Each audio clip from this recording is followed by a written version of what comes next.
लेकिन जब लोग सो गए तो उसका दुश्मन आया और गेहूं में कड़वे दाने बोकर चला गया। बाप और बेटे और रूह कुदस के नाम से। मेरे अजीज भाई और बहनों, आज बड़ा खूबसूरत पैगाम है।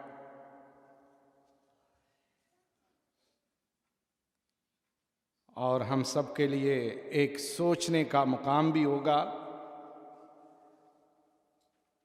हम अपनी रूहानी ज़िंदगी, मज़हबी ज़िंदगी और समाजी ज़िंदगी पर थोड़ा सा गौर करेंगे कि ये हमें आज क्या समझा रहा है।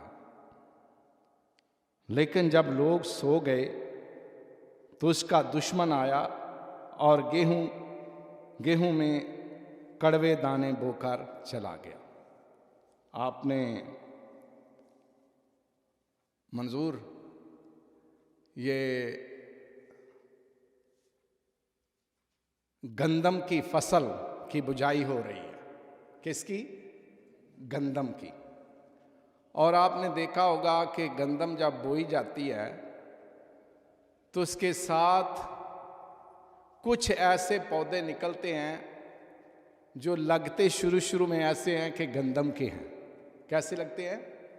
जैसे गंदम के हैं, लेकिन आहिस्ता आहिस्ता वो गंदम के दानों पर चढ़ाई करते जाते हैं। गंदम के ऊपर वो पौधे चढ़ते जाते हैं और वो जब थोड़े बड़े होते हैं तो उनका रूप भी फर्क हो जाता है, शक्ल भी फर्क हो जाती है, पौधे की जिसामत भी फर्क हो जाती है। लेकिन शुरू में ऐसे ही लगता है कि ये बिल्कुल गंदम ही है, लेकिन गंदम नहीं होती। आज यीशु मसीह ने मत्ती की अंजील के 13वें बाब में मुख्तलिफ तरीकों से यीशु मसीह ने खुदा की बादशाही को एक्सप्लेन करने की कोशिश की है। यीशु मसीह ने मुख्तलिफ तमसीलों से अपने लोगों को बताया है कि खुदा की बादशाही कैसी है। बी बोने वाले की तमसील देकर बताया है कि खुदा की बादशाही कैसी है। राई के दाने की तमसील देकर बताया है कि खुदा की बादशाही कैसी है।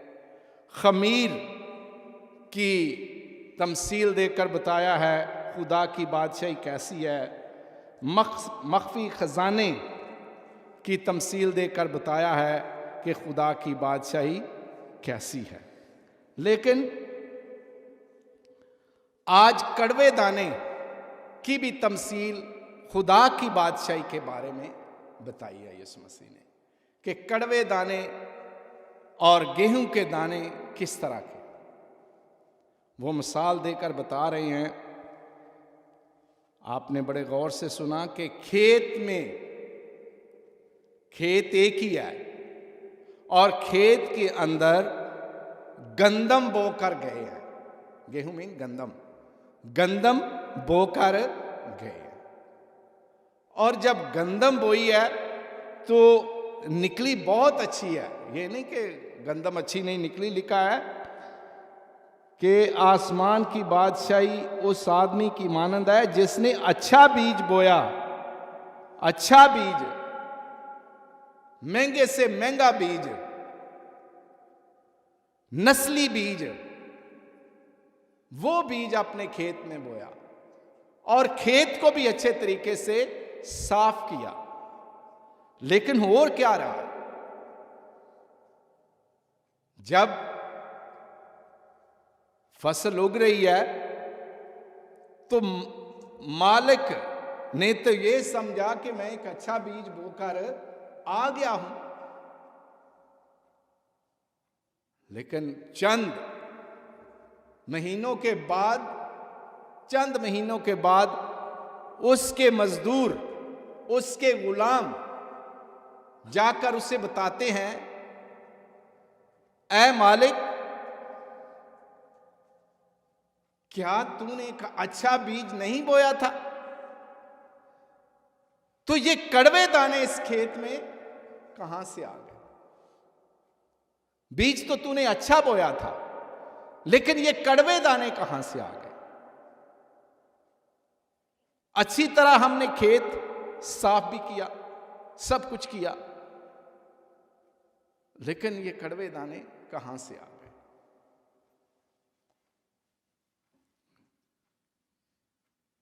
यीशु मसीह ने मिसाल में आगे बताया है कि यीशु मसीह ने कहा ये किसी दुश्मन का काम है, ये किसी दुश्मन का काम है।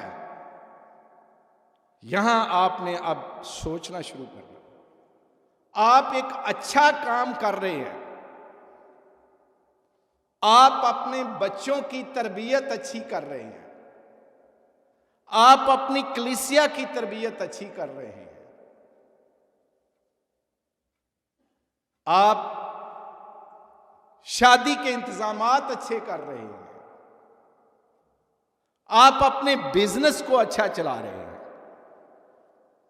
लेकिन क्या होता है, कई दफा चलते चलते बिजनेस में खराबी आ जाती है।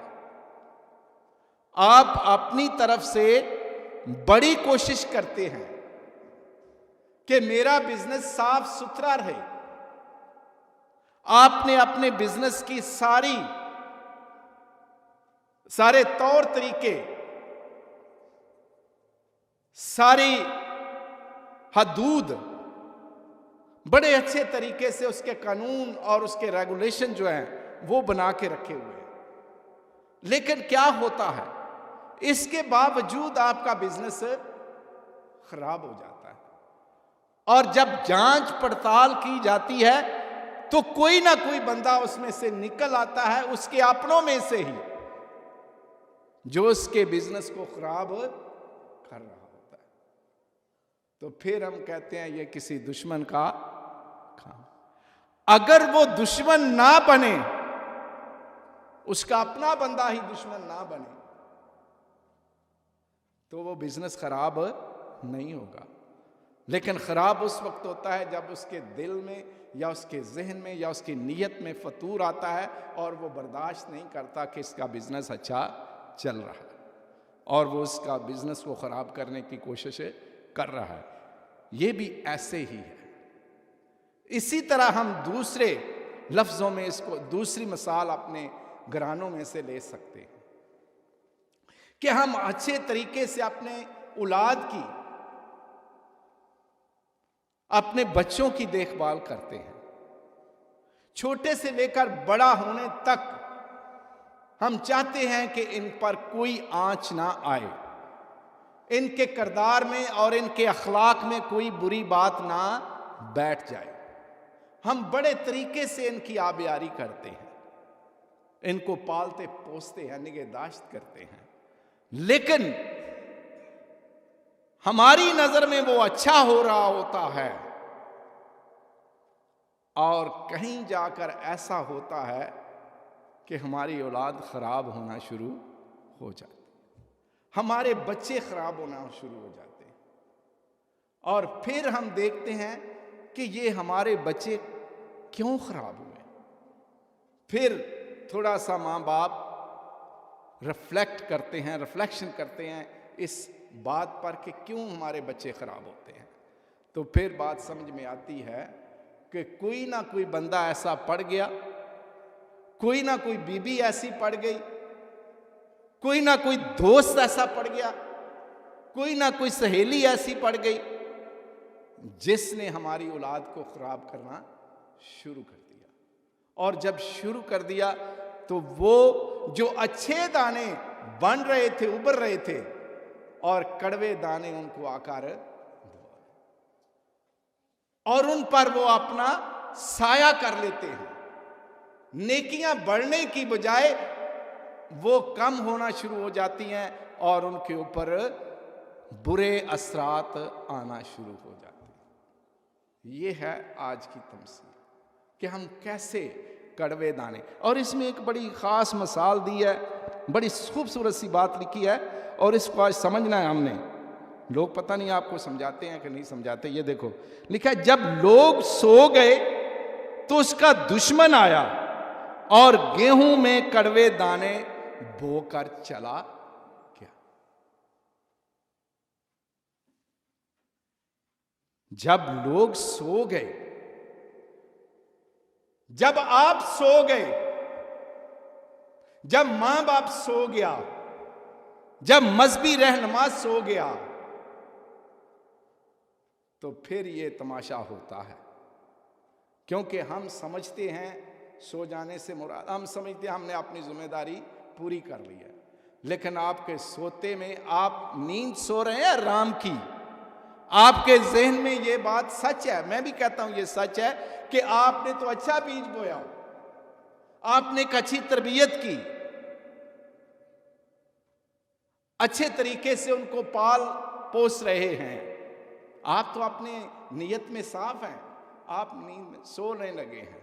लेकिन आप एक बात से बेखबर हैं, जब आप सोते हैं फिर कोई ना कोई ड्रामा हो जाता है।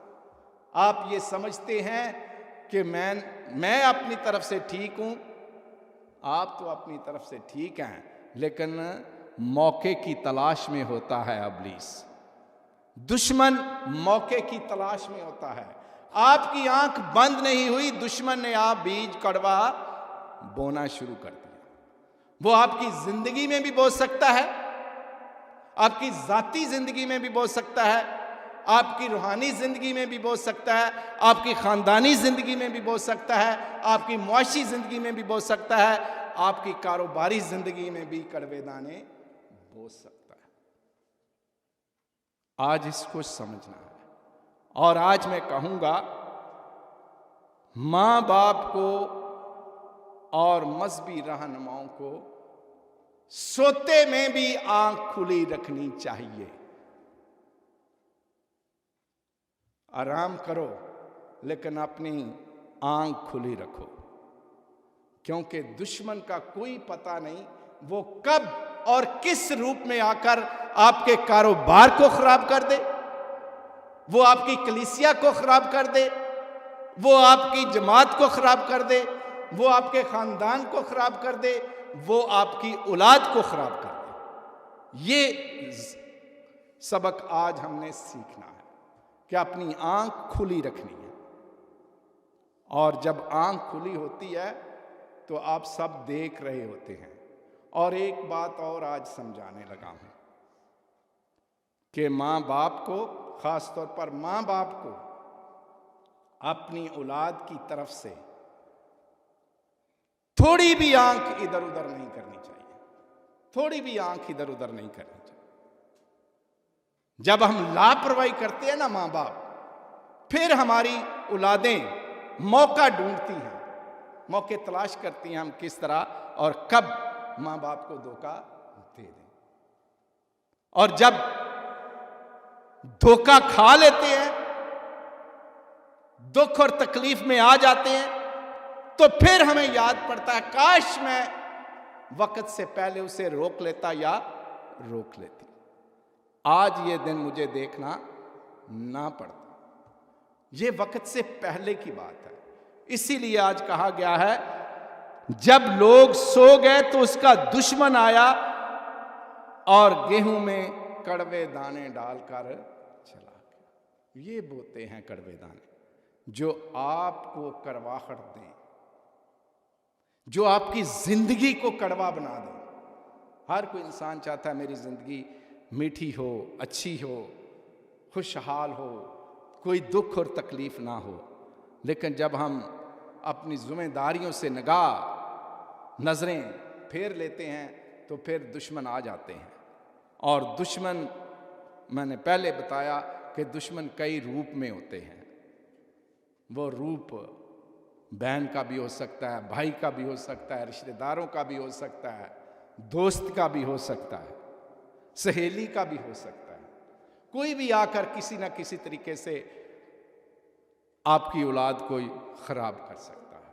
जब आपकी औलाद खराब होती है तो सबसे ज़्यादा तकलीफ माँ बाप को होती है और ये कड़वे दाने माँ बाप के लिए करवाहट बन जाते हैं, माँ बाप के लिए करवाहट बन। और आज इन दानों को हमने कोशिश करनी है कि अपनी आंख खुली रखें, अपनी औलाद की तरफ भी खुली रखें, अपनी कलीसिया की तरफ भी खुली रखें,